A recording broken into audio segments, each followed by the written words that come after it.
Good morning, everyone, and a very warm welcome to all of you. I'm Neil Brown, and I'm the head of Anchor Asset Management. Thank you so much for joining us for the fourth and final Where Will the Money Be Made webinar of the year. Thank you so much for spending your time with us. We really do appreciate it. So much has happened since the beginning of the year, and given all the risks and challenges that we are currently dealing with, the human struggle, or our human struggle we've all been going through against COVID, sometimes feels like a distant memory. Economies, societies, and markets have been through a brutal, fear-inducing roller coaster ride with too many record-breaking negative results over the period to name them all. Major issues continue to be persistently high inflation, the risk of slow growth and recessions as a result of central banks increasing interest rates to curb it, the ongoing Russian offensive against the Ukraine, Europe's energy crisis, the disruption of global supply chains, and China's slower growth, real estate sector issues, and COVID lockdowns are further issues that are currently affecting global markets. When is this crazy ride going to stop? There just seems to be a new thing every day. And how do we remain calm in the chaos and seek the opportunities that invariably arise as a result? Today, Peter and Nolan will unpack the key economic factors that we believe are influencing markets. They will explain how we've taken these into account in our investment process, and as a result, how we are positioned to make our clients money over the next year. To state it more briefly, where will the money be made over the next year? Peter will go first and will focus on global and local equities, followed by Nolan, who will deal with the fixed income asset class. Following the above, we have three speakers who will briefly cover specific topical issues. Firstly, Casey Delport will highlight the risks, impacts, and implications that a possible grey listing will have on the South African financial services sector. After that, James Bennett and Seleho Tsatsi will give you their thoughts on investing in diversified miners, how to think about investing in miners from a long-term perspective, and provide an update on the resource market in general.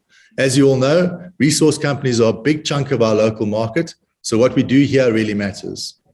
After all of that, we'll have a Q&A session at the end, so please post any questions that might come to mind during the session in the Q&A section at the bottom of your screen. We'll pick them up from there and endeavor to answer as many as possible at the end.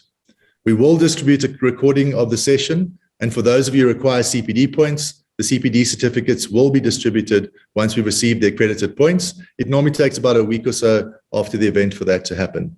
Without further ado then, I'd now like to hand you over to Peter Armitage. Thanks, Neil, and hi, folks. It's amazing once again from a technology point of view. I'm speaking to you from a hotel room in Malta. We're here for a 2-day business trip and learning about this economy and the opportunities over here for our clients. Amazing. We've learned in Malta in one day here. We met with the head of the top bank. Basically full employment here. Things are already pumping. A population of 520,000 and 700 unemployed. So they simply are not able to find people to do the work. And a stockbroking business that we met with, they've got 250 employees, and 50 of those they've never met. And they're sitting in Uzbekistan and Vietnam. They send them over a laptop and they start working.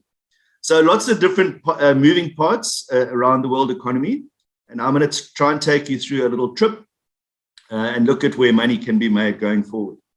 I couldn't resist something that came through while I was having breakfast this morning, a tweet from Alan McGuinness, whoever he may be. My son has lived through 4 chancellors, 3 home secretaries, 2 prime ministers, and 2 monarchs. He's 4 months old.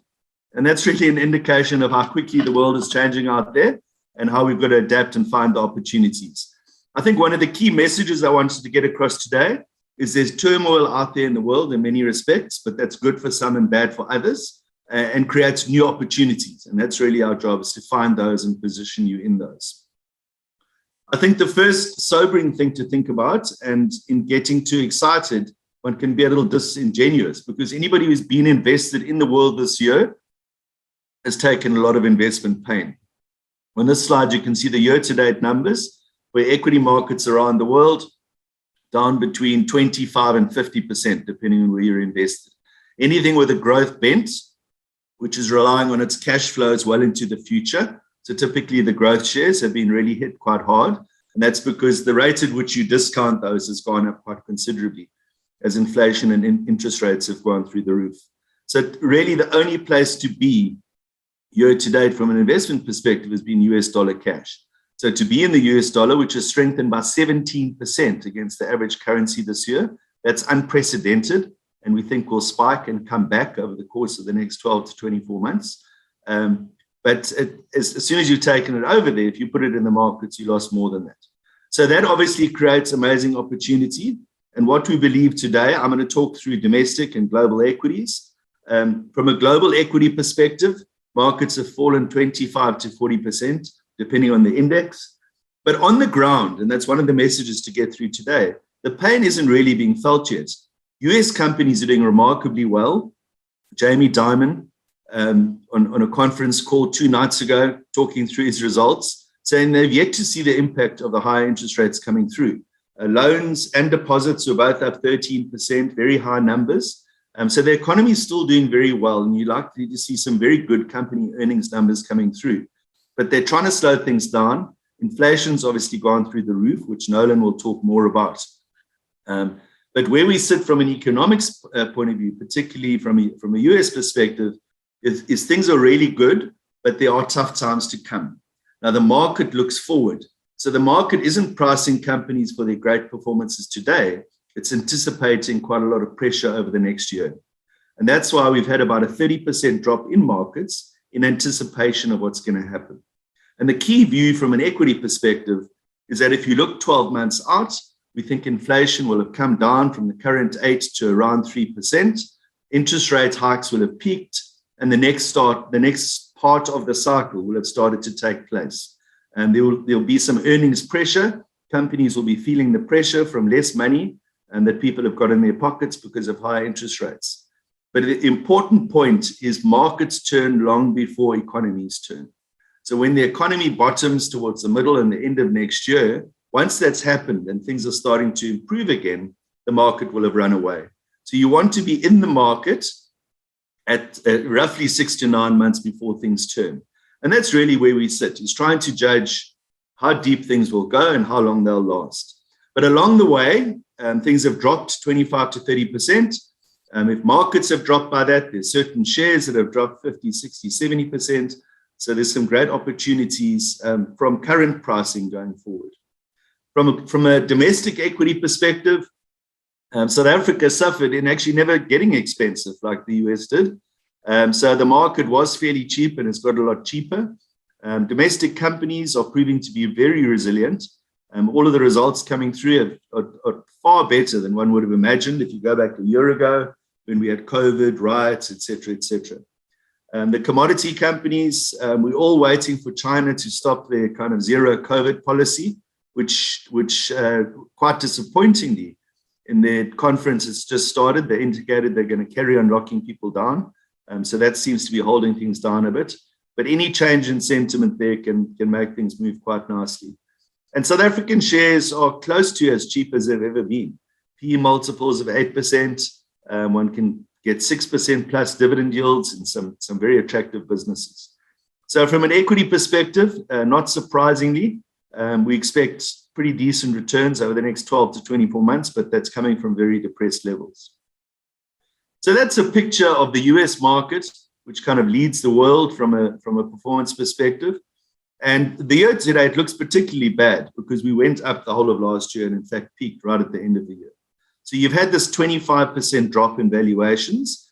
And the question is whether that's enough and whether that now provides an opportunity. And certainly all of the talk from the investment bankers and the like, the big investment houses that give us their views and perspectives, the conversation is about whether we've bottomed. We might have bottomed, we might have another little 5 or 10% spike down before it pops back up. But I think we're in that territory where it's feeling very uncomfortable. Rates are going up, inflation is off the charts. But it's when things are uncomfortable that people are prepared to sell things at good prices. When you're feeling very comfortable in investment markets, when you've just had a 20 or 25% return, that's probably the time to sell, because that means everything's kind of priced for perfection. And this is just the point that I've been making, is you have normal economic cycles, inflation goes too high, interest rates rise, things top and come down, but that's not coincided with the market. The market tends to move in advance and price things in. And the key really is this arrow is where exactly are we at? If we're comfortable that we're in the late bear market, it's a fantastic time to buy. If it's going to take a bit longer than what we expect, then the right time to buy might be 3 or so months' time. But ultimately, nobody can tell you the timing exactly. And our approach to the world is to look out on the horizon, 12 months out, where will things be and what can we buy great companies at the moment. And right now, you're getting the opportunity to buy growth businesses without a growth premium. Because at the moment, everybody just cares about cash flows today, and businesses that can grow at 10, 15, 20% per annum, they're not expensive anymore. All of those companies have been marked down. This is the world forward PE multiple, which you can see is now getting to roughly the lowest levels in about 10 years. And any further drop from here gets you into real kind of bargain territory. The S&P is a little bit more expensive at about a forward 15 PE multiple.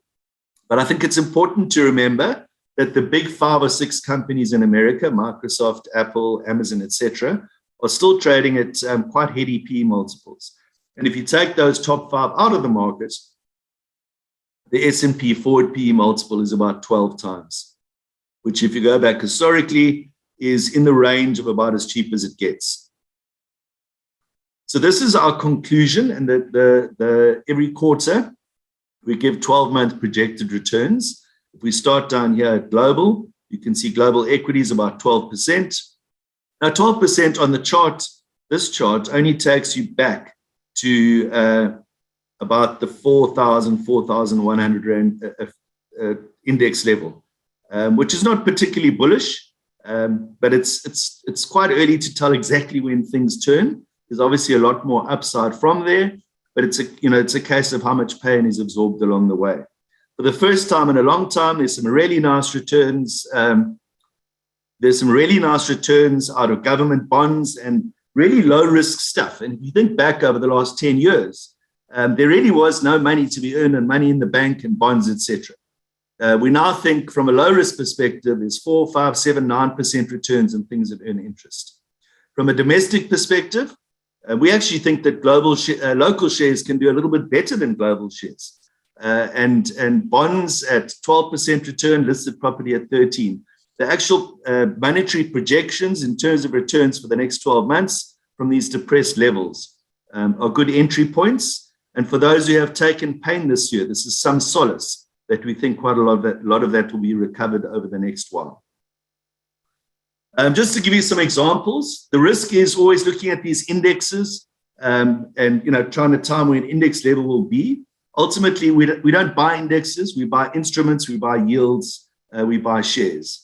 So some examples, local shares, which are on average at about an 8p multiple. You can buy APSA, which is well provisioned, some pretty decent growth to come at a 9% dividend yield. Very seldom in investment markets can you get that. Property companies like Redefine, which is kind of one of the bellwether stocks at a 14% dividend yield. MTN at a forward 9p, Sasol at a forward 3p. So if we can get these right and get the timing right, there's great prospective returns. From a global perspective, global shares at a 12 PE, something like Meta, which is Facebook, Instagram, WhatsApp, 2.8 billion people a year use their, 2.8 billion people around the world use their services every single day.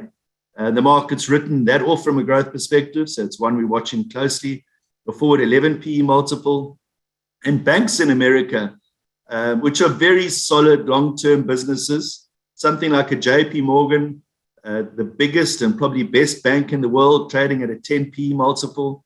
That bank gets about an 18% return in equity and is only trading at 1.7 times book. So JP Morgan at around $110, our fair value is $180. Citigroup trading at $40 to $50. We think that can go up to $200. So there really are some nice opportunities, but you have to be patient.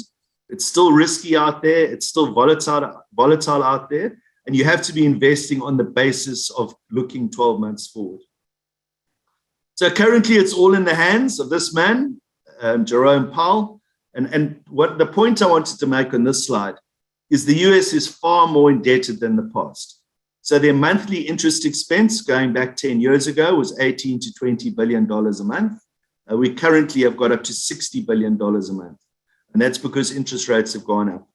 And there's a strong argument that they have to push rates up quickly bring inflation down as quickly as they can to get rates down to an affordable level. Because as the bonds that they've issued expire and they have to issue new bonds, the US government now has to borrow money at 3.45% as opposed to 0.12%. So they really need that to kind of pivot and come back. Just a reminder of the equity and the bond returns you should expect over time. Our kind of core argument for the core asset one should have in a liquid portfolio is global equities.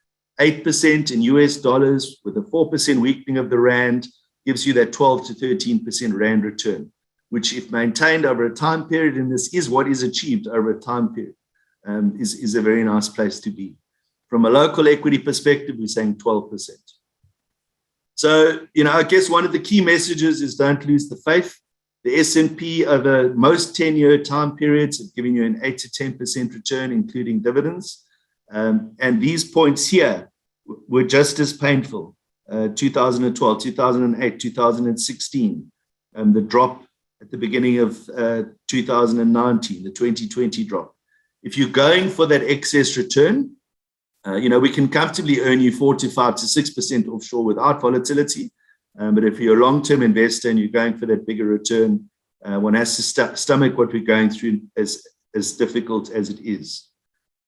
The world stage still looks solid. As I said, I'm sitting here in Malta. Economy is growing at 6 to 7%. What's happening around the world is unnoticed by them. There's different pockets. But world GDP growth is likely to slow down next year. China is becoming a bit of a worry, and China is a big driver behind the South African market. So slow growth next year, and then probably kicking back to a more reasonable level. The rand, dollar, euro, pound complex, well, largely the really strong dollar has had a significant impact around the world. And we've just started US earnings season, where earnings are coming through quite strongly, but anything that's denominated in euros or anything around the world is now coming in at 10 to 15% less from a currency perspective. And that's because the dollar-euro exchange rate was about 125 a year ago and is now sitting at 1. So this is having an impact. The dollar will spike. These sharp spikes don't last forever, and they do come back. So these are the valuations that we talked about. There's quite a bit of detail on the slides that I've got. You're welcome. If you want us to send them to you, you can talk to your wealth manager or financial advisor. So the world index coming at about a 13, 14p multiple, and within that, some really nice bargains. The real threat for the very short term is what earnings growth looks like next year. All the P multiples and valuations that I've talked to you about factor in some forward earnings. And the risk is, as I said, right now, things are going swimmingly. But the risk is, as interest rates go up and the Fed tries to pull things back, that earnings over the next 12 months disappoint relative to what people are expecting. And it really is a job of looking closely at companies. Because if inflation is sitting at 7 or 8% and you can pass that on, you've actually got pretty good earnings growth and prospects. For banks at the moment, their earnings prospects look great. They're earning a hell of a lot more on their own book. But for those who get squeezed from a margin perspective, if their costs are going up and they can't pass it on, so there's lots of moving parts over the course of the next 12 to 24 months. And the quality growth companies that we expose to, we hope will shine at a time like that.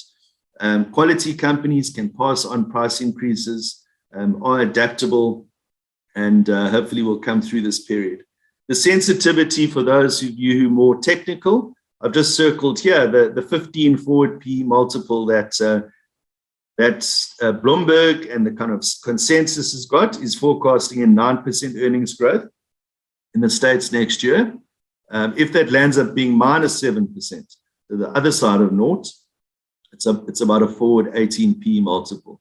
So all those strategists out there who are doing the calculations in terms of expected returns from the markets, that's the kind of range people are talking about. And this is on which they base their argument that the market has probably somewhere near a bottom. And if it's not, you can have 3-6 months more of pain, and that's really a bear case before things kick back again. From a South African perspective, if the world goes back risk on, if rates in America peak, interest rate peaks, it starts coming down, we'll start to see all boats lifted. And in fact, I'm seeing a lot more bullish talk in emerging markets than I have at any time over the course of the last 5 years. That'll flow through to South Africa, where valuations are extremely cheap. So we're looking for about a 16% return from the local markets. This is per annum, about 12% from banks, 16% from miners, and 35% from NASPAS. The South African market, and this is the sadness, is that we're not growing our economy. You can see how good that looked back in the early 2000s. And interest rates in South Africa, the South African Reserve Bank's own models suggest that interest rates, which is now at 6.25%, which gives you 9.75% prime, is where we should stop. But there's no doubt they will continue increasing rates while America is, because the Reserve Bank is paranoid about a further weakening of the rand-dollar exchange rate, which in turn flows through back into inflation in South Africa. So just to remember how much rates came down, they're really just taking us back to more normalized levels. For our banks, when we speak to them, they reckon a 10 to 11% prime they can handle, and that's very good for their profits because they make more returns and they make for their own money. Above that, you start to get bad debts possibly counteracting that. Electricity is a sad story, but there is light at the end of the proverbial tunnel. A lot of IPP investment, and in about 18 months' time, the private sector will start to take a lot of pressure off what government can't deliver. Our tax revenues have been good. Our foreign tourism is starting to kick up. So there are some reasons for optimism, although in aggregate, and this is why over time we want to be in offshore markets as opposed to just South Africa, this growth is just not strong enough to solve our structural problems. From an SA perspective, our top picks over the next 12 months are NASPAS, Transaction Capital, Bidvest, Stadio, MTN, and Advotech. A nice mix of growing businesses that are trading now at very attractive valuations. A sector that quite a few people are banging the table on is the bank sector, where there's forward PE multiples of 6, there's dividend yields of 8 to 10%, and companies that are very well placed. They created big provisions during COVID. They haven't brought all of those back to book, so some pretty good earnings growth. And these are what we, I guess, would call, much to the derision of my colleagues, I would call bankers. NASPAS in process under a lot of pressure at the moment. We need some kind of resolution from China in terms of the future story, but one mustn't forget the underlying maths of what they can now do in being able to sell 10-cent shares, where every day they're selling an asset for 100 Rand and at the same time buying the same asset back for 50 Rand. So there's this underlying 10% per annum boost to whatever the story is. And the underlying 10-cent share price is looking very cheap, but China's looking like a bad space at the moment. If we see a turn in that, you can get a triple kicker from NASPAS in process, and you've got to keep it as part of your portfolio. The triple kicker that I talk about is that mathematical 10%, 10 cent kicking up, and some narrowing of the discount. I've pretty much gone over time. I've got some slides here just showing what's happened to global shares out there. A lot of them a similar story. Got a bit overvalued. Yes, Microsoft at a 35p multiple and back down to reasonable values. So you can buy some of the best businesses in the world at reasonable values, some very good businesses at cheap values, and the more kind of speculative growth companies are sitting at absolute bargain levels. And lastly, just one slide on China, where at the policy conference at the moment, they're talking about COVID policy staying and politics trumping the economy. As a result, here's Shanghai's accommodation and food services. You can see well below COVID levels, youth unemployment kicking up. And I guess, I mean, I can't help feeling that this can't last too long in China, and they have to turn around in some of their policy moves, which would be a big kicker for our market. So the money will be made from an equity perspective. Global equities, still a rocky road, still very volatile. But if you look 12 months out, there's great businesses trading at great prices. Interest rates by then would have spiked. Inflation will be down, and more normal times kind of returning. That'll flow through into domestic equities, which are half the price of offshore shares. And our companies are actually doing remarkably well given the circumstances at the moment. So, folks, that's the equity story. Nolan Wapenaar is going to carry on with the fixed income story. If you've got some questions, put them into the Q&A, and we'll see you a bit later. Thank you, Peter, and hello everybody. Really appreciate you dialing in. As Peter said, I'm Nolan Wapenaar. I'm Co-Chief Investment Officer at Anchor with Peter, and really my remit is I'm responsible for fixed income, so everything that pays interest income. In terms of today, I'm coming to you from Cape Town, so a little bit closer to home. But what I'm really going to talk about is inflation just for a little bit, and then I'm going to unpack what that means for global bonds, for domestic fixed income, and ultimately for the rand. So in terms of inflation, what we've seen over the last year was almost unthinkable. If you cast your mind back 2-3 years ago, where US inflation spiked up significantly, spiked up towards 8%, slightly over 8%. And what I've got here is a chart that shows US inflation over time, and you can see how US inflation sort of tracked around that blue band at the bottom, which is really what the Fed is trying to achieve. Suddenly, after COVID, inflation spiked up significantly. We've spoken a lot about supply chain blockages, the impact of the war, etc. But then, importantly, if I look at the red line, which represents the IMF's forecast of where inflation is going, you can see that the IMF is forecasting inflation to drop to about 3% next year, and thereafter it takes a glide path back towards the Fed's trend line. If that happens, that is fantastic news for investments. I think that is exactly what we need to spark the next bull market, the next rally. So the question really is, what is the IMF thinking? How are they getting to these numbers? And let's unpack that a little bit. In terms of inflation drivers, where did it all start? And the first driver of inflation was really oil prices. If you remember a year ago, we were talking about oil prices going up, forecasting significant sort of petrol price increases. Those have come through. But if we look at oil prices today, you'll have noticed over the last 2 months, we've actually seen petrol prices getting cut. If you look at oil right now, it's trading at around about $90 a barrel. It's actually come down from the peak in March this year of about $120 a barrel. In fact, versus its peak, oil is 25% lower.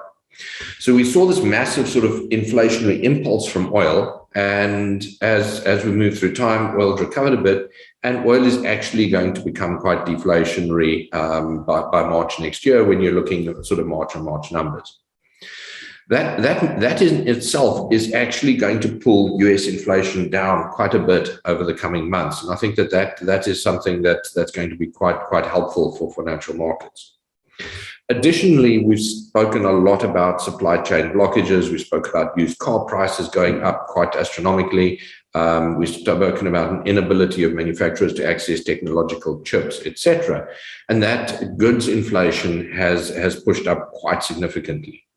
Increasingly, we are seeing anecdotal evidence of this coming down. So used car prices came down last month, maybe a little bit less than expected, but that just means they're going to come down more next month because we know we've got a good handle, if you look at sort of dealer auctions, of where used car prices are going. So you're kind of expecting goods inflation to come down. We're talking about shipping costs coming down. We're talking about that side of the economy, goods side of the economy becoming a lot freer as well. Seeing more and more of that in financial results as well. So what does that mean? So the key drivers of inflation a year ago are actually starting to become slightly disinflationary.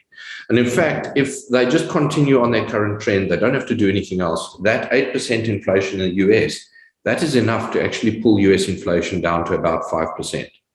So that in itself starts to feel a lot more comfortable, and that's feeding into the IMF's numbers.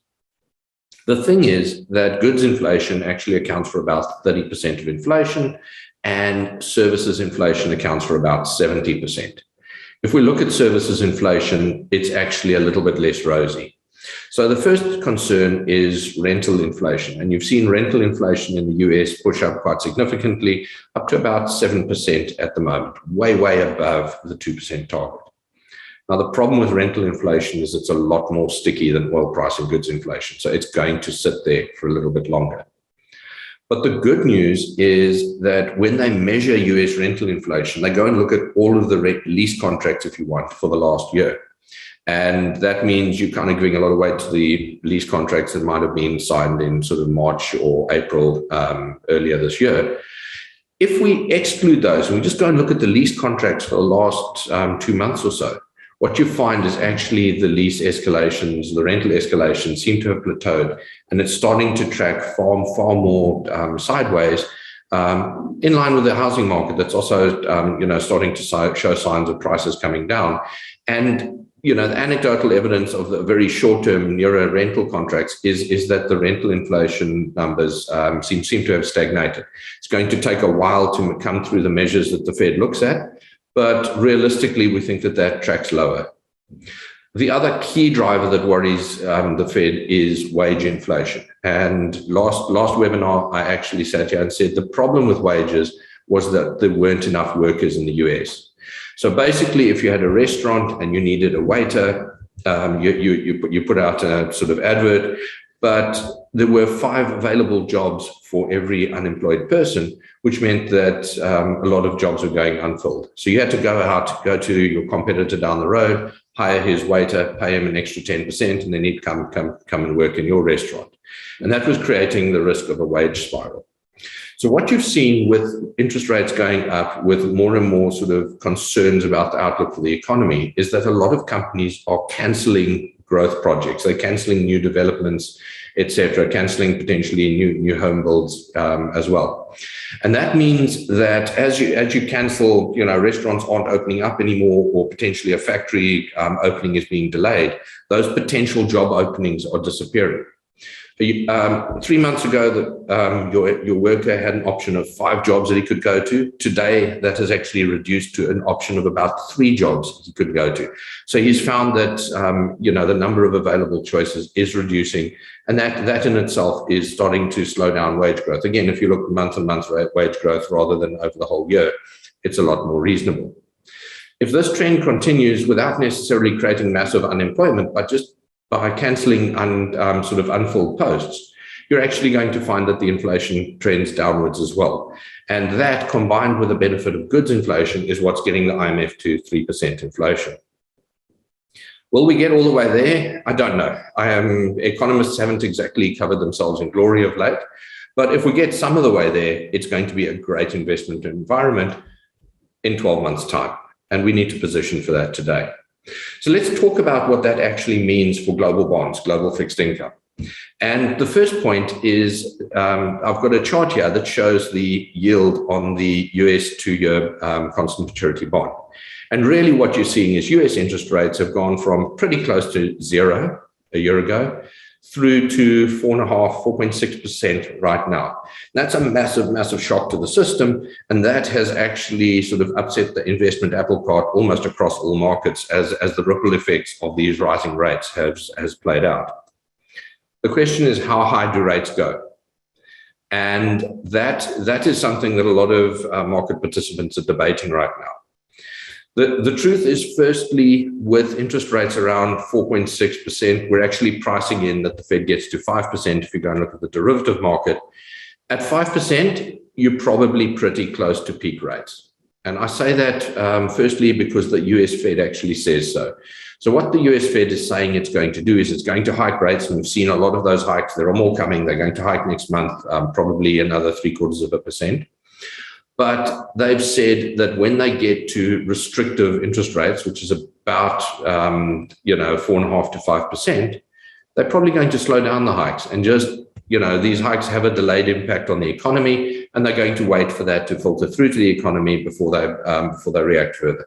So we're expecting that from this point onwards, the US will slow it down a bit. The other point is that, remember, we said the IMF inflation numbers are coming down to 3%. Let's pretend they miss it. They end up at 4.5%. Doesn't matter. We're going to be sitting in a position in the US by Q1 where interest rates are higher than inflation. You've got a positive real interest rate. Haven't seen that in over a decade. And most economists are saying this is when economics starts to work again. Things start to make sense. We go back to traditional economics, and that positive real rate is sufficient to push inflation further down. So we're seeing a lot of potential signs that are triangulating towards we're getting towards peak rates. Doesn't mean we're at peak rates. It is going to be bumpy, but at the same time, it is opening some interesting opportunities. So how do we look at US bonds? Well, in the short term, actually, US cash, you can probably earn 4.5%, 5% by the end of this year. And that in itself is quite appealing. But it's potentially more appealing to hold longer dated bonds. The US 10-year bond with a little bit of light credit risk, you're probably earning a yield of 5%, locking it in for 10 years. And more interestingly, interest rates aren't going to stay at 5% indefinitely. I think that it's almost certain that there will be a point in the next 10 years where rates are going to come down. I think that point is probably a year or two out. But when that happens, you're going to see significant capital gains on bonds. So you're able to lock in your 5% US interest rates and then patiently wait, knowing that at some point you're going to have a decent sized capital gain that you can take as well. Fixed income is becoming attractive. The thing is that spills over to domestic fixed income. And looking at domestic bonds, the South African Reserve Bank, Peter mentioned, their models are basically saying, yeah, we've hiked enough. Our inflation did not get as out of control as that in the States. And consequently, the extent of the medicine we have to take is less. The thing is that the US sets the global price of money, the global sort of interest rates. And as the US adjusts, it's going to suck our interest rates higher. So the Reserve Bank is in a sort of reactive role as well of needing to follow the States. The market right now is expecting that the Reserve Bank is going to hike by another 2%, sort of in line with the US if you want. That puts prime at close to 11%, let's go with that. And that markets should stabilize. That gives us actually quite a bit of headroom. We don't necessarily need 2% of rate hikes in South Africa. If it happens, it's fine. It's already in the price. But more importantly, bonds are actually quite cheap, and the risks to bonds are actually diminishing as yields are pushed higher. If we look at the near-term outlook, we got the next week with the midterm budget, the mini budget from South Africa, and the spot talk is actually very, very positive. What I mean by that is that we are expecting excess tax collection. That is good for South Africa. They haven't spent all of it, so we're going to see our debt levels a little bit lower than forecast. That is good. To be honest, South African inflation has been a little bit higher, and that will have inflated away a little bit of our debt. That will be good for South Africa. So overall, it's actually probably going to sort of be a bit of a good news of what we've achieved budget. The concern is more around looking forward for the next 12 months. There are some concerns that commodity prices won't sustain themselves at current levels, and that's going to put pressure on our tax collection and our current account. Fully expect that that's going to come through. We also very clearly are going to see increased pressure on the government for social spend and for fixing water supply issues, Transnet issues, Eskom issues, etc. And I think that that's going to come to a head a bit. So it's going to very much depend from our side on how strong our finance minister is able to be against these pressures. I'm hopeful. And in that type of environment, where are South African bonds? So if I look at a bond, and I've got the R2030 here, so it's the bond matures in 2030. What you've got is a chart that shows the yield that was available in the market. And right now, that yield is a sliver under 11%. Let's call it 11%. So you can buy this bond. It's yielding nearly 1% per month for the next 8 years. And thereafter, you get your money back. 1% a month. Very attractive, very, very attractive for a low risk investment. And in fact, if we say, well, when last was this available? And I look across that sort of red line to say, when else were bonds traded at this level? And actually only at times of crisis. You've seen bonds trade at this level through COVID and through Navigator. And those are the only other two times in the last 20 years that this bond has offered this sort of level of interest income. From that perspective, we're saying bonds are approaching crisis pricing. It actually, again, is very attractive to lock in these yields, to lock in good income for your longer term portfolios, except it will be volatile in the near term while we get through this part of the economic cycle. But as you come out of this part of the cycle, you've locked in fantastic yields. And again, there's a reasonable prospect of capital gains down the line. We think that bonds, a return of 11% is actually great. We haven't penciled in any capital gains for the next year. Potentially they arrive a year later. Somewhere down the line, they will be there. So I've already summarized our view on domestic bonds. Attractive. Prices have made fixed income quite attractive. And even on a sort of economics fundamental basis, interest rates are probably higher than they need to be, increasing the propensity for the domestic gains. Looking at the rand, it's a bit difficult because what we have seen is Anchor follows a purchasing power parity model, and that looks at the interest rate or inflation differential between South Africa and the USA. That model actually says the rand shouldn't have weakened much because the US has got an inflation sort of crisis on its hands that it's busy dealing with. Thing is that through the US hiking cycle, the dollar has strengthened quite dramatically, and it's strengthened because the US has the luxury of hiking interest rates into a strong economy, which is kind of the opposite of where maybe the UK would be, for example. So in this environment, you've seen the strong dollar, and it's been the only place to be. Peter had the chart up earlier, and that's dominated any sort of purchasing power model. It's dominated any current account model, etc. That's really been what's driving the market is US interest rate hikes and the strong dollar. If we look at the strong dollar historically, there have been other bouts of strong dollars, 2007, 2018, etc. What happened in those? When did the dollar strengthen, and when did it stop strengthening? I think that's the important question. And historically, what we see if we look at previous bouts of dollar strength is that the dollar strengthened through the US hiking cycle, but just after the end of the hiking cycle, not pretty much when they hiked the last time, but within 3 months thereafter, what you tend to see is that the dollar starts to lose some of its shine, starts to lose some of its strength, and things retract back to historic norms. If that cycle repeats itself, and Anchor doesn't see any reason why it wouldn't, we see US peak rates probably in Q1 next year. That means a little bit later so the rand's probably got a bit more to weaken against the dollar as the dollar strengthens into Q1. But thereafter, we actually see this gradual recovery that the rand has done a few times, where it pulls back. We don't think it's pulling back all the way to the PPP line in the short term, and we're modeling on 1650 in about a year's time, which represents some of the recovery taking place. So with that, I'm going to end the fixed income side of things, and I am going to hand over to Casey Delport for an update on our views on the grey listing. Casey, thank you. Good morning, everybody, and thank you very much, Nolan. Let me just get my screen up. Nolan, may I quickly request, or whoever's running here, because my computer keeps freezing on my side, may we quickly pass over through to James to run his section, and then I can quickly just get my section sorted here. Apologies, everybody. That's no problem. I can take over.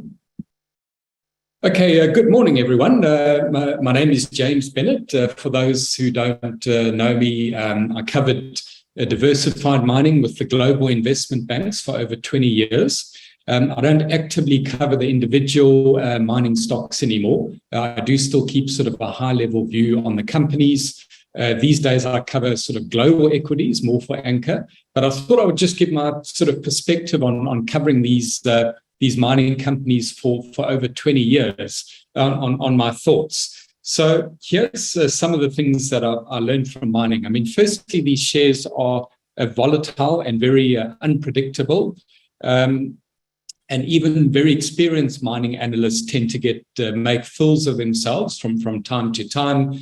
You tend to find the sector goes up or down at exactly the same time. So where you try and have a spread of buys, holds, and sells on your stocks, if the market's going up, then all the shares you've got sells on, you look really stupid. And if the market's going down, all the stocks you've got buys on don't look particularly smart as well. I think what you also learn with mining is that nothing goes up forever. You learn how quickly things can change as well. I think that holds you in good stead for looking at other stocks and sectors as well. I think the miners are very solid valuation grounding school as well, because you have a very sort of clearly defined life of mine with these companies. You have sort of a fair parameter of the peak and trough margins. And I think sometimes when you look more at, let's say, global tech companies, you almost have to unlearn some of that spreadsheet rigor that you learn with the mining companies. I think the thing that we've said about mining over the years too is that you don't buy these stocks, you rent them. You buy them, you have to sometimes turn around very quickly and sell them when things change, very unexpectedly. I would say at Anchor as well, we consider ourselves to be quality growth investors. So the kind of companies we look for, asset light, high margins, sort of high return on capital employed on a through the cycle basis. And the miners kind of struggle to fit in with that. But I'll come back to that a little bit more towards the end. The reality with mining companies is that there's really 4 key drivers that drive these companies' earnings. Now, I used to do these charts back in the day, not just for Rio Tinto, as I show here, but Anglo and BHP and Glencore as well, going back many years. And the broad picture was always the same as I'm showing in this chart here. So how this chart works is that it isolates the 4 drivers of a commodity company's earnings and shows the impact of that driver on the company's earnings, all other factors held constant. So, the 4 key drivers really being dollar commodity prices, production volumes, currencies, and then local currency costs. And you can see that by far the overwhelming driver always has been and always will be the move in dollar commodity prices. So as sell-side mining analysts, we used to write about some of these other things, but the reality is that it still ultimately just came back to the move in dollar commodity prices. Volumes, I would say, for a stable, established, diversified miner is actually the smallest of the 4 drivers. I mean, it was almost never that the make or the break of an earnings result for one of these companies came from volumes. What was interesting with volumes too is that these mining companies have something that they call expansion capex. And what we found over the years is that these companies would spend hundreds of millions of dollars on so-called expansion capex. And then 10 years later, their production would be no higher than it was 10 years earlier. So a lot of what they call expansion capex is really a case of running to stand still, and net didn't really actually grow volumes that much. The currencies as well, I mean, this is Rio Tinto, which is more Australian dollar based, which is less volatile than the rand. At times, it looks like currencies can be a reasonable driver, but remember that tends to be driven by the underlying commodity prices themselves. So you can never look at this currency driver in isolation to what's happening to underlying commodity prices. And it's quite ironic that it was actually during periods of rand strength over the years, counterintuitively, that you actually got some of your best share price performance in these miners. On costs, and again, this is local currency costs, away from just the move in the producer currencies. The absolutely key thing there for these miners is to make sure that you invested in the right assets in the first place. And here the argument goes that if you buy the wrong assets to start off with, even the best management team in the world can't actually control those costs. And I think it's almost always true that a shallow open pit mine is easier to control costs than a typical sort of South African deep level hard rock underground mine. And that's why BHP and Rio Tinto, arguably the world's 2 leading mining companies, have almost always avoided exposure to deep level underground mining.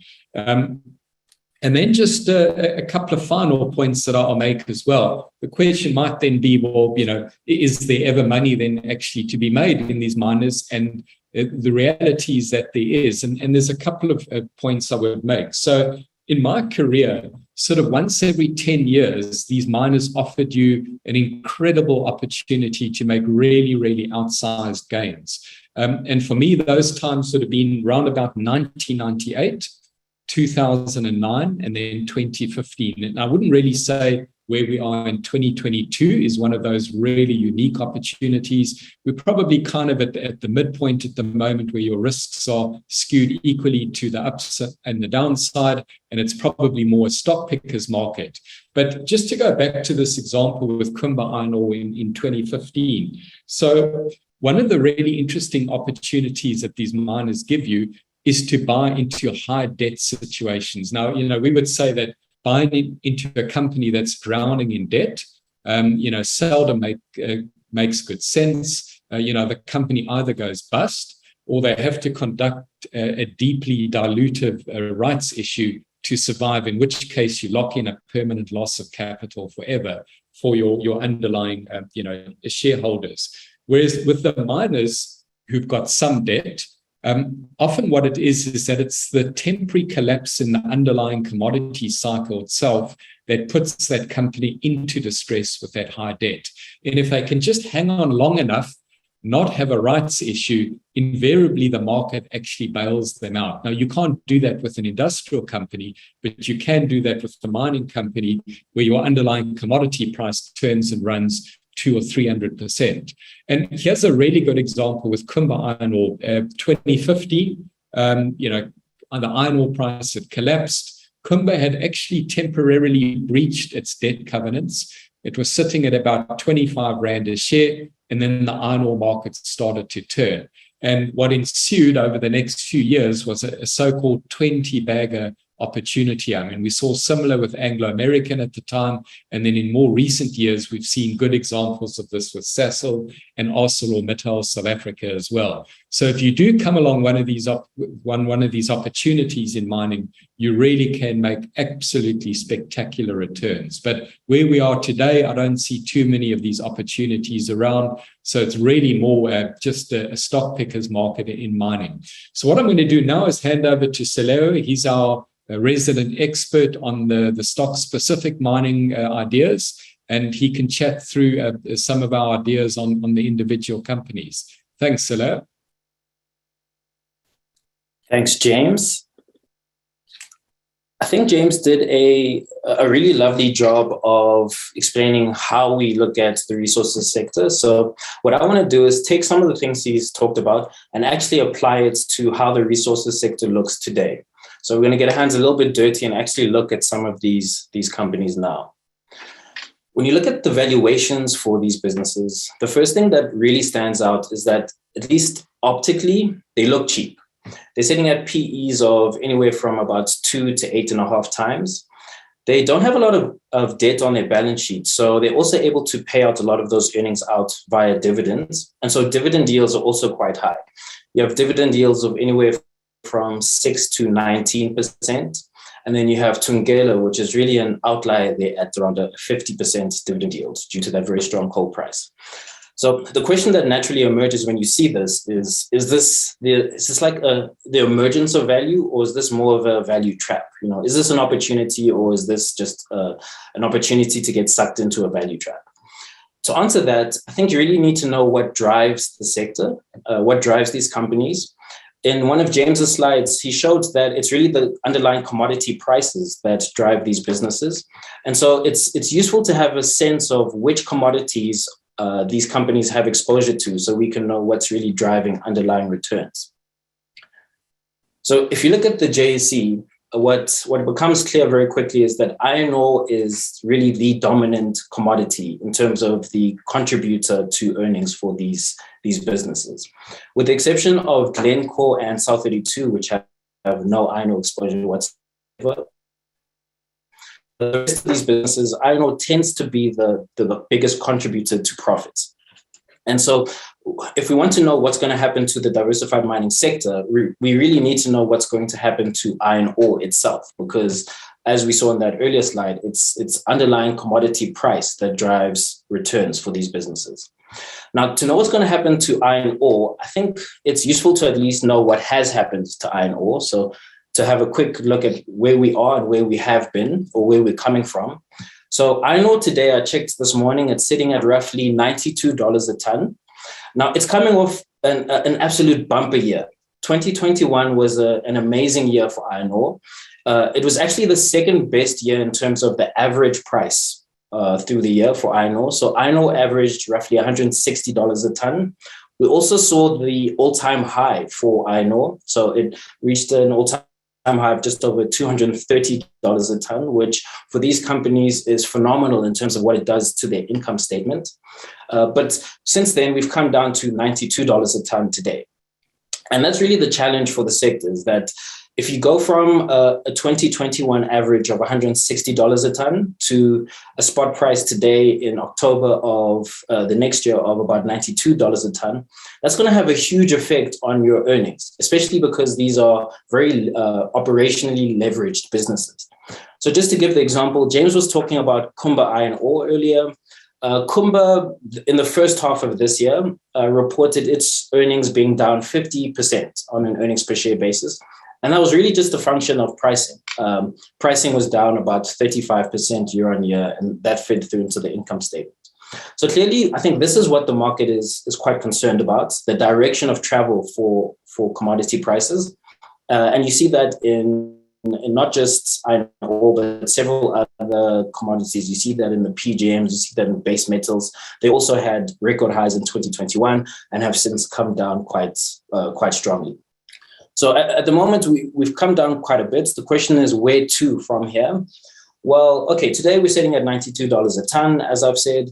If we want to get a sense of where we could be going with iron ore, probably the most useful thing to look at is Chinese fixed asset investment. So we can think of that as infrastructure spending, property spending in China. China accounts for over half of the world's demand for iron ore. So it's really the Chinese economy that we need to look at if we want to get a feel for where iron ore could be going.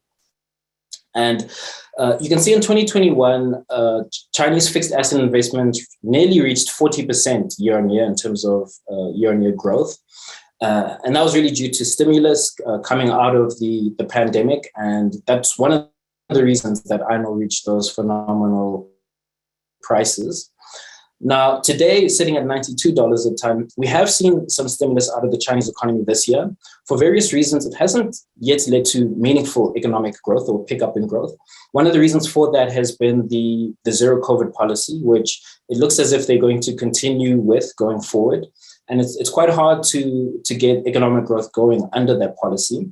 And so I think this picture really is what the market is concerned about for the diversified mining sector or the bulks and base metal miners, is that we could have a period where Chinese fixed asset investment or the property market in China continues to be quite subdued. And so iron ore prices as a result remain subdued, and that leads to earnings being kind of muted for the immediate term. But look, all is not lost. I don't want to sound like a doomsday sayer here. There are some green shoots or some linings, and that we really see that on the supply side. So if you look at the graph on the right, you can see this is CapEx spending for the industry as a whole, the mining industry as a whole. And you can see 10 years ago, in around 2011, 2012, the industry was spending a phenomenal amount of money on CapEx. And that was because pricing at the time was so high. So the industry was chasing supply growth. Today, it's a very different picture. The industry cumulatively is spending around $60 to $70 billion on CapEx. But remember, this is in nominal terms. So in real terms, it's even less. And that's because management is a lot more cautious on CapEx spending. So we're not seeing the type of rapid supply growth that we saw leading up to the bust in 2015. And if you look on the chart on the right, it shows the discoveries of copper, so new copper discoveries. And the point I just want to make with this chart is that for several commodities, it's also getting harder and harder to find new discoveries or new sources of supply. So we think supply is not the concern in this cycle for commodities. We think it's really around demand. James mentioned that there's been a few times in the last few decades where resources have really seemed like compelling buys, where you really wanted to have a meaningful stake in the sector. We don't think that this is one of those times. We don't think that this moment is similar to 1998 or the GFC or the 2015 commodity bust. We think that the risks to the upside and the downside are quite a bit more equal. And so as a result, we're a bit more neutral on the sector. As I said before, we think demand is really the major concern. We don't have major concerns on supply. And so we think that those concerns over demand are really why valuations appear so low. So we think this is a stock pickers market, as James said as well. And you can't just broadly buy diversified miners at this moment in time. I think you need to be a bit more nuanced. And so really that's our view on resources and particularly diversified miners. I think I'll now hand over to Casey, who will take us through her thoughts on grey listing. Yes, thank you very much, Seleho. Let's try again, shall we? All right, there we go. It's ironic that IT issues always seem to pop up when one can least afford it, but I think we're back and running again. So as Seleho just mentioned, my purpose today is to do just a brief discussion on what has been a very contentious issue in late, particularly within the media, and that surrounds the upcoming possibility of South Africa actually being grey listed. So I think to start off, and Nolan, you can please pass on to the next slide. We need to take a step back and consider actually, what is grey listing? What does it entail? What actually happened and what does it really mean for South Africa? So if we look back to October of 2021, the Financial Action Task Force, better known as the FATF, who is an intergovernmental policy-making body that combats all forms of money laundering and terrorism financing, they published an evaluation of South Africa's anti-money laundering measures. So through a peer review process facilitated by the FATF, South Africa was evaluated for a period in 2019 on its anti-money laundering and combating of finance, of terrorism systems, etc. Essentially, it was a twofold assessment of the adequacy of South Africa's legal framework and the efficiency, of which legislation is implemented. Safe to say that the review did not go well. The published report outlined serious shortcomings in South Africa's policies and efforts to combat money laundering and terrorist financing as such. So as a result, South Africa now runs the serious risk of being placed on the FATF's grey list. And worryingly, the FATF has raised more serious concerns about South Africa than it did actually about the United Arab Emirates, which was actually grey listed earlier this year. So to be grey listed by the FATF means that a country's shortcomings threaten the international financial system, and it's essentially a serious blow to a country's reputation. So such a country is subjected to increased monitoring and has to deal with adverse economic consequences for trade and transactions with other countries. And I will unpack more of those in a moment. But, in addition to the United Arab Emirates, the FATF's current grey listed countries include the likes of Cambodia, the Cayman Islands, Burkina Faso, Albania, Yemen, Pakistan, and Syria, for instance. There's a total of 23 countries on the grey list at the moment. So your blacklisted countries only include 2 at this stage, and that is North Korea and Iran, which in intents and purposes is unsurprising. So essentially, the grey list really warns of the significant danger of money laundering and terrorism financing that a particular nation holds in global dealings. So as identified by the FATF, South Africa's 3 most current critical weaknesses are firstly, customer due diligence, secondly, terrorist financing offenses, and then thirdly, your targeted financial sanctions for terrorism and terrorist financing. So we now find ourselves in a situation where, as a country, South Africa has until the end of this month, so the end of October, to show the FATF, that we really have made sufficient progress in remedying, the identified deficiencies. And suppose that we fail to convince the FATF at the October meetings, in that case, South Africa would then become the second G20 nation after Turkey to be added to the watch list of what the FATF calls jurisdictions under increased monitoring. And this is essentially the one step before, being formally placed on the grey list in a follow-up review. So the FATF is due to make its final decision then on the composition of the formal grey list in February of 2023. Nolan, if you can pass on to the next slide, please. So I think the next logical question is, what are the implications for the financial sector and the greater South African economy? So if we consider it more from an academic perspective, the results of global empirical studies of the impact of grey listing or even blacklisting by the FATF are actually quite mixed. And not to get too lost in the detail, but essentially, these divergent empirical findings demonstrate the difficulty in accurately estimating the economic impacts of the FATF's grey listing and or blacklisting. And I think that this is arguably, at least partly, because unlike the specific events, of an adverse listing, the fundamentals that inform such a listing typically deteriorate over time or become greater over time. Thus, investors would typically react to these fundamentals independently and not only onto the listing status itself. So, for example, global investors would already have been more cautious about their transactions with South Africa during the state capture era, rather than waiting for an adverse listing, of the country by the FATF, for instance. So plainly speaking, many international investors would have already priced in the risk of transacting with and within South Africa's financial system. And this essentially, mirrors the same dynamic as that of the sovereign credit rating downgrade, which does not necessarily cause a material and persistent, economic and or market reaction, because the relevant weak fundamentals are typically discounted well in advance. Nonetheless, I think it's safe to assume that landing on the grey list will be detrimental to the integrity of South Africa's banking system and jeopardize the country's relationships with overseas banks in particular.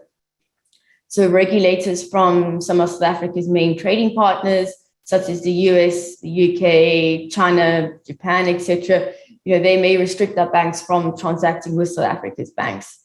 And of those able to transact, the associated costs will be raised significantly.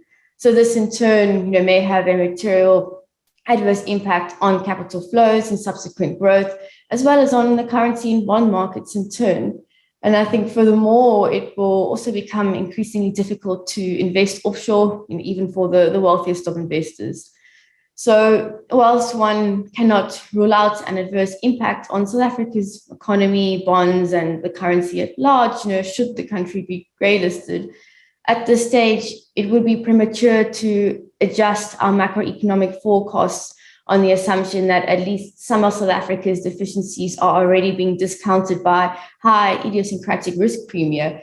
And, if placed on the grey list, the reasonable probability of authorities making adequate progress in addressing these deficiencies to be removed off said lists. So the next question, I believe, would naturally be, how do we get out of this mess, essentially? And Nolan, you can pass on to the next slide, please. So essentially, significant progress would need to be made in a very short period to avoid such an adverse outcome of the FATF process currently underway. Positively, the FATF assessments do lend substantial weight to any demonstrable effort by policymakers, such as interventions by the SARB and Treasury, for instance, to address South Africa's shortcomings.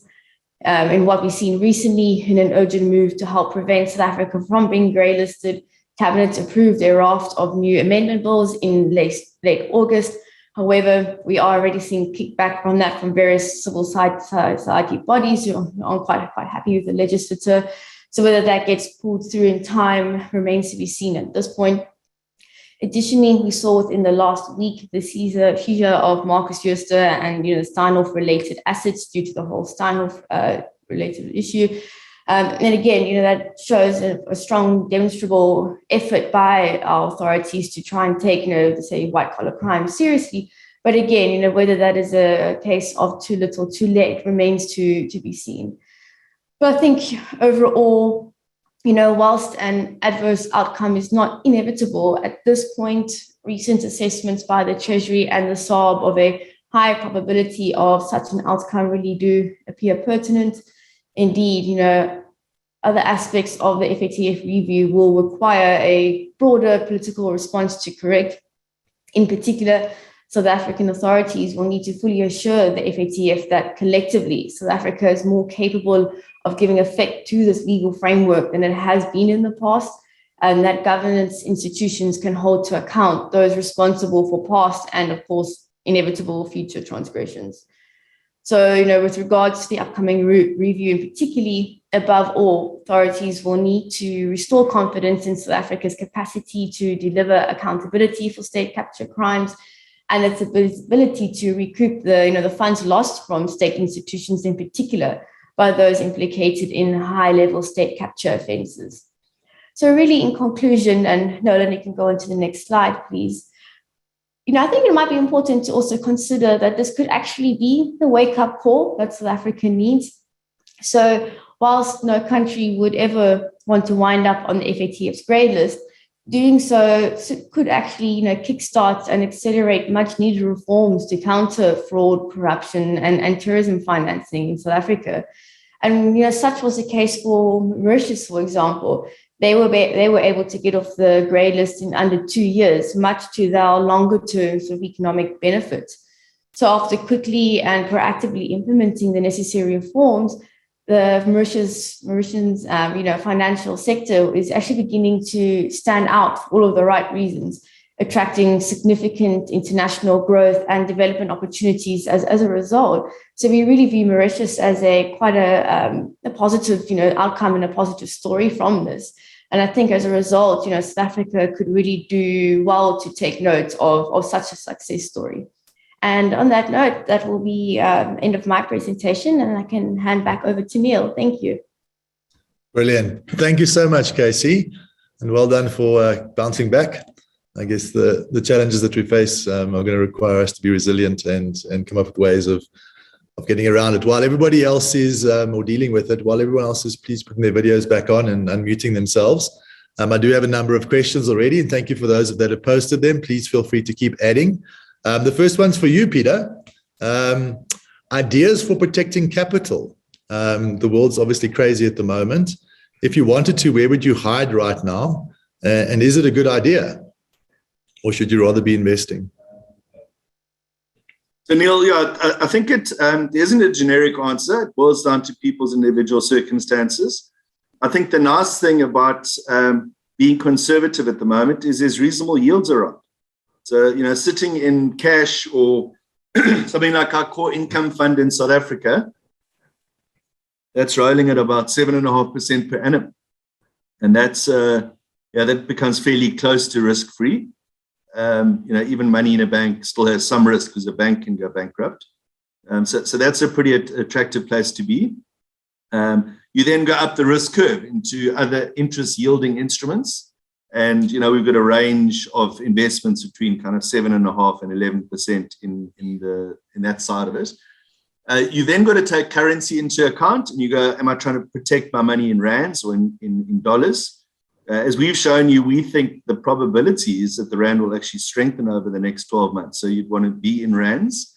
If you're a global citizen in dollars, now in cash, you can probably get to 2.5%, and you're fairly safe there, so you can hide there. But at the same time, with very little additional risk offshore, we've got products and services which can generate a 6 to 7% dollar return without too much risk. So those are kind of the safe places to be. But I guess the point that we've made in our presentations today is that almost all asset classes around the world have crashed. They're 20 to 40% cheaper.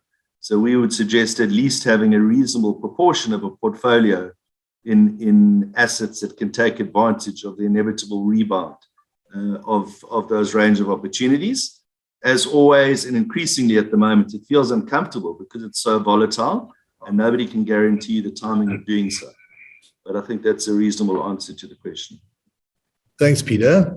Seleho and James, I think one's for you. You guys can pick or fight over who wants to answer it.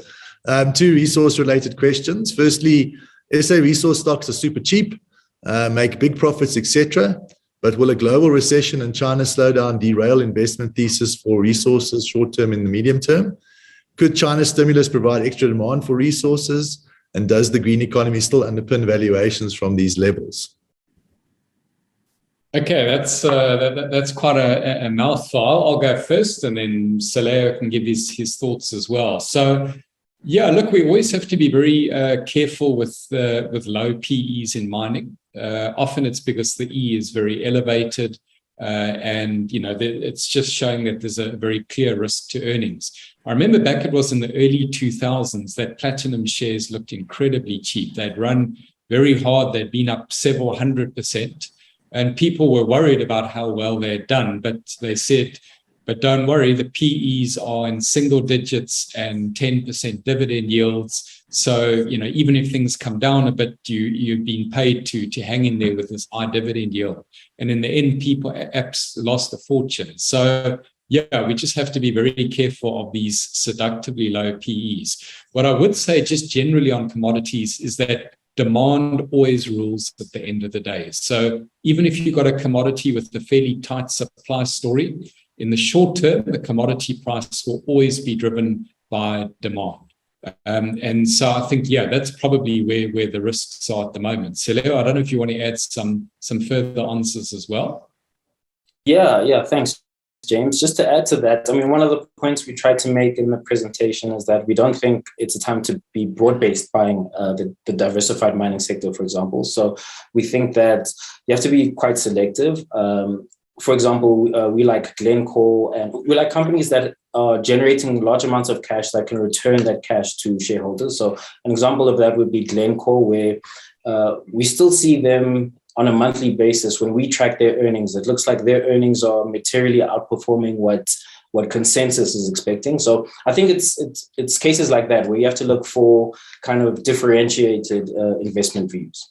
And then maybe just quickly on the green metals, does that underpin valuations? I think in the short term, no. So if you look at the prices of several green commodities like copper, nickel, zinc, for example, those commodity prices have been hit. But longer term, I think it's going to make a very interesting situation, because you are going to have, it looks like we're going to have a demand-supply mismatch, and ultimately something's going to have to give in terms of either greater supply, or we're going to have to reallocate demand somehow. Brilliant. Thank you. There was the question on China as well. So just bear in mind that for commodities, China is a far more important driver than the US. So if you look at the world's top 5 global diversified miners, about 60 to 70% of their earnings come from iron ore. I think we made that point earlier as well. And if you look at iron ore in turn, over 70% of the global seaborne traded iron ore market actually goes to China. The US is almost irrelevant in iron ore.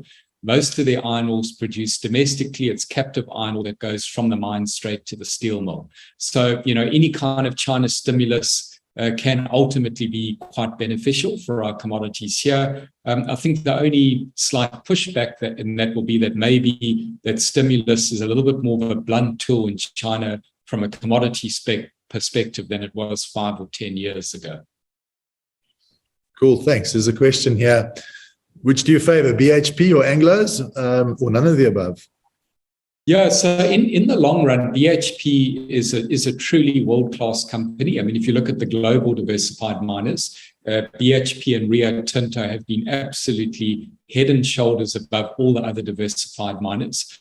Over many years, BHP outperformed Anglo, better management, better assets, much lower exposure to deep-level hard rock underground mining. But in the last few years, Anglo started to claw it back a little bit, and it's probably actually outperformed BHP. So I would say the call is a lot closer these days. Remember that BHP is very exposed to iron ore, which has been a real boom commodity for the last even 10 or 15 years. So, historically, I would have always preferred BHP to Anglo. These days, I would say that the call is a lot closer. Seleho? Yeah, I think you summed it up well, James. Interestingly, this year, BHP's outperformed Anglo's by about just over 30%. And I think part of that is it's a much lower cost, it's got much lower cost assets. And given we're in a declining commodity price environment, that helps earnings a lot more. So perhaps in this environment, it might be a bit more favorable for BHP. But as you said, I think the difference between the two has been closed over the past few years. At least closed a bit. Thank you. Then a question from Stefan. And I think, Nolan, you can handle this one, please. What is your view around local bonds and the worries about the ANC elective conference coming up? What happens to the rand and bonds if Ramaphosa is not president of the ANC anymore? Certainly, and that is an uncomfortable one. I think there are always storm clouds on the horizon, and that's just part of investing. From where we're sitting, from how we're looking at it, from what we're talking about, we do expect that President Ramaphosa will remain in office post the ANC elective conference. And you're obviously seeing a lot of political posturing and positioning right now. But at this stage, we haven't really seen anyone who can credibly stand up and challenge him. It's almost like the race at this conference is more for kind of deputy president, who traditionally has stepped into the president's shoes when he leaves office in 5 years' time. That being said, one can't say a surprise is impossible. If we do see that surprise, much depends on who, much depends on how it's structured. I think a return to power of the RDT faction will be received very, very negatively. The financial markets, if you look at what happened in the UK, we've been through a period where financial markets were very forgiving. And I think that PM Truss actually made the mistake of assuming we were still in a forgiving environment. We're not. And therefore, financial markets, react a lot more strongly to surprises than maybe they did previously. And I think that, a negative surprise there will see significant impact on the rand and on domestic assets, albeit that that risk is something that we think is quite remote at this stage. Thank you. Casey, one for you. Is there not a risk that grey listing will further increase bond yields in South Africa? I think the simple answer to that is, as I mentioned in my presentation, that a lot of sort of the risk premium around South Africa has been already priced in. So the moment that, say, South Africa, and it's looking very likely at the moment, is placed onto a grey list, I don't believe there will be a very immediate, harsh negative reaction. I believe that the danger will come the longer that we stay on the grey list. Then investors will start to worry. Then we see an issue of bond yield spiking, etc. And if we stay on the list for a prolonged period of time, there doesn't seem to be any of the corrective policy action on behalf of authorities. That's when we start getting into a bit of a trouble. So simply put, immediately, we won't see too much of a negative reaction. If anything, it'll be very short-lived. And then the danger comes in on the longer term aspect. Brilliant. Thank you. Peter, one for you. Is China still investable? There seems to be a lot of concern around what's happening domestically there. Is it still a good option to go and invest in China? And then how does that spill over and affect businesses like Tencent that are based in China and obviously listed on our market? Yeah, before I start, Neil, I just actually quite interestingly yesterday meeting with banks and stockbroking companies in Malta. They went on the grey list about 5 years ago. And he was saying it was largely a non-event from their perspective. The biggest impact that they saw was some of the big European banks just not wanting to sign on new clients who do business. So just the reaction of compliance departments around the world, which is obviously a net negative. Although for local businesses, it's good because the locals are happy to do it. But Malta took them a year and they were offered again. So he wasn't that kind of freaked out. I think as South Africans, we always have the most kind of scary outlook and the whole world's going to be over. Which is often why you can buy South African assets cheaply. From a China point of view, China hasn't been a good news story over the course of the last year. I think you've got to put it in context. It's the world's second biggest economy. It's the biggest contributor to global GDP growth rates.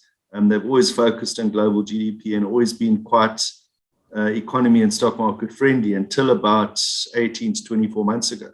And you've seen it come through in the China 5-year conference, which is currently underway, where it's quite clear that politics is more important than economics. Although some of the economic metrics are becoming a bit worrying. In my presentation, I put up youth unemployment. And in a country which is effectively a dictatorship, it's you need to keep your people happy and employed, and that creates kind of social cohesion. So I think the people have got very negative. They're viewing it directionally going the wrong way. the Chinese government has got a bigger ability than any other government in the world to stimulate and turn things around because of the way that they're centrally controlled. So they have come through with some stimulus. I think we're kind of in the worst case type scenario. But they've had some quite draconian measures on things like their tech companies, which saw their tech sector go down 50% over the course of the last 12 months. And the COVID policies, they seem to be quite stubborn and carrying on with, which is having a depressing impact on economic growth. So tying that all together to answer your question and not just be an economist, shares are discounting a hell of a lot of this, so a lot of Chinese good, and remember some of these businesses like Tencent, it's one of the top 10 businesses in the world, like $30 billion a year in cash. These are big established businesses surfing hundreds of millions of people. So you'd be 100% comfortable to buy these, all else being equal, to buy these companies. The price you can buy them at now is very attractive.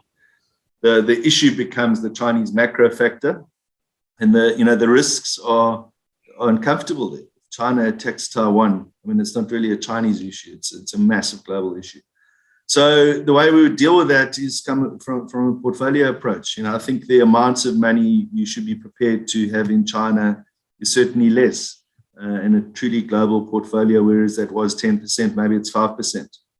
Anything can happen to any risk asset, which is why we insist on diversification in client portfolios.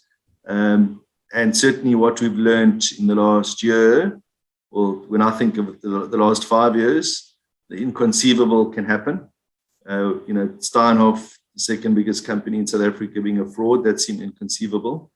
Putin actually attacking Ukraine, that seemed inconceivable. So you have to, across your portfolio, deal with the worst case in all scenarios and see what the impact is. If you're going to take a bet, I think there's 100% upside in Chinese shares. Can it go to naught? Seems inconceivable. But it's, you'd probably be balanced, just stick to quality. You don't need to mess around with lower quality businesses when things are trading at 60% below fair value. So, for somebody who's got a reasonable risk appetite, absolutely I'd have some Chinese shares, but I'd absolutely keep it a pretty small portion of a portfolio. Thank you, Peter. Nolan, one for you. What is your view on the systematic or systemic risk posed by European banks given the sharp increase in their credit default swaps? For example, Credit Suisse. Well, that's actually quite a deep one. So the concern is that you're going to see significant rate hikes across Europe. That's going to impact the affordability of property, and you are going to risk bad debts. You're going to risk defaults, and that puts pressure on the banks. Credit Suisse, at the same time, has additional challenges to it. I don't know if Peter might want to touch on those as well. But the long and the short of it is Credit Suisse is having a little bit of an existential crisis in terms of figuring out exactly where in the banking space it wants to play.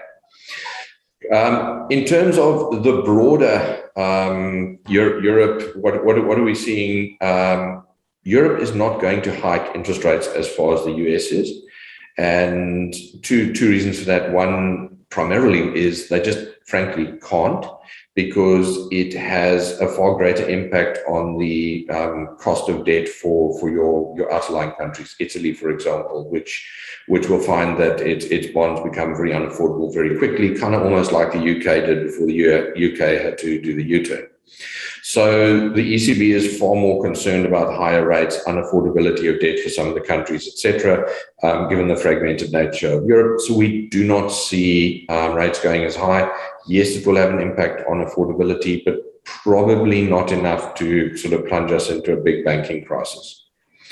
The other point is that following 2008, where you had a situation of, if Credit Suisse owed money to Deutsche Bank then owed money to Citibank, and Citibank owed money back to Credit Suisse.